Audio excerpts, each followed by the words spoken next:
It's time now for our business update, where our focus is on the World Economic Forum in Davos in the Swiss Alps. Our business editor, Stephen Carroll, is there for us. The gathering brings together political and business leaders from around the world. Stephen, are people there reacting to the death of King Abdullah of Saudi Arabia? Well, a lot of focus here has been on what's going to happen to the price of oil in the wake of the Saudi Arabian king's death. We know that this morning already it has spiked. It's gone up about 1.5%. The Brent crude index trading at just over $49 a barrel. Business leaders here focused on that aspect.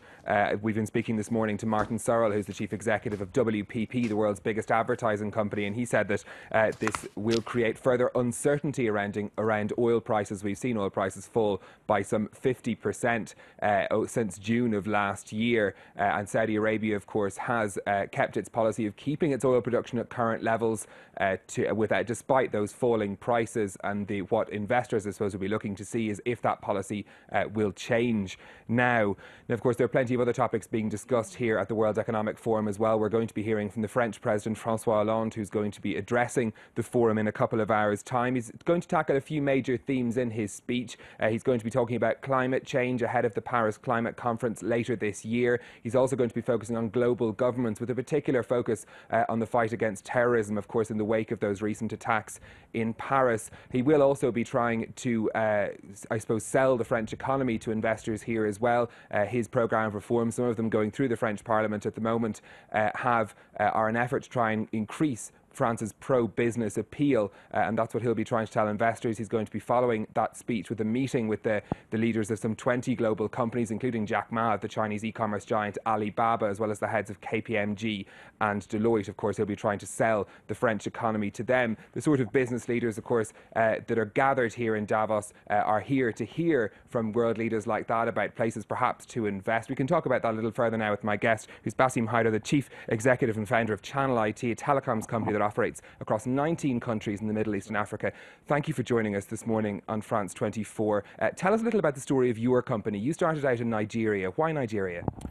Basically being born in Nigeria, growing up there and realizing the needs the country needed in the early 90s when I was just in my 20s.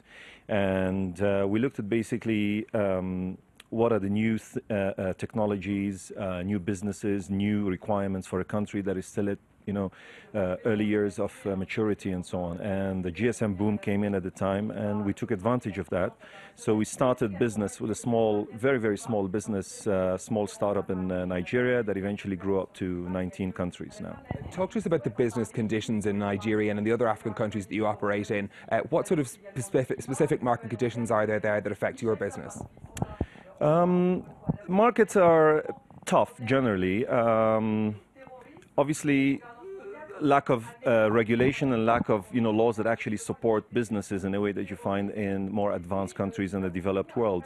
However, there's these are also opportunities for companies like us, and opportunities for very large companies to actually come into these markets where there's extreme demand and very little companies that can actually cope with this type of demand and so on. So we go to countries like Nigeria, even in Yemen we operate. Believe it or not, even in a war zone, there's still a lot of demand for goods and services. How does that instability affect your business? I mean, Nigeria, of course, Boko Haram, a very big issue there. Yemen, you mentioned the unrest. How does that affect how you do business there? Certain services, certain products are obviously extremely affected. For example, we own a logistics company, and basically the northern side of Nigeria, we can't even go there anymore. So that's affected business in a negative way. However, on the telecom side, it's soft infrastructure. Services reach anywhere in the country. You don't physically have to be there. And a lot of the services we offer, like microfinance over mobile phones, advertising over mobile phones, etc., that's continuously climbing. Where's your next growth market? Where are you looking to next? We're focused on emerging markets. There's still a lot of growth for us to realize in Latin America, Eurasia. Yesterday we were with the Prime Minister of Kazakhstan talking about potential investments in Kazakhstan, a fantastic country to do business in and so on, and a bit of Eastern Europe. Are you concerned in the oil-producing countries that you operate in, with the falling price of oil, there's going to be less of an appetite for investment? Totally agree. There's going to be a lot of issues with budgets. Budgets are normally, like take Nigeria, budget is placed at over $70 and today is $45, $46. So obviously that's going to create a deficit. But let's look at the bright side here.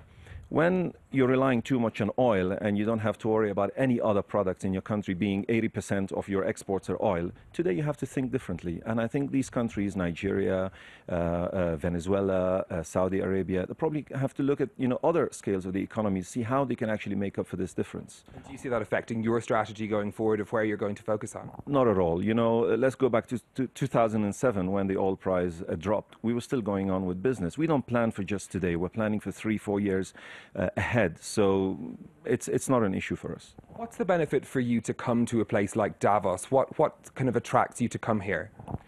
You come to Davos basically to network, to understand how people are thinking, to understand what is the future holding in the next 5 to 10 years. I know there are a lot of subjects about, terrorism, climate change, etc. But I guess, politicians are dealing with this, and business people like us like to understand how that's going to affect our businesses going forward. But from our perspective is we come here to network, to understand how the world is going to be shaped in the next 5 to 10 years. And we're constantly looking for statements from these leaders so we could direct our businesses and align with their vision also.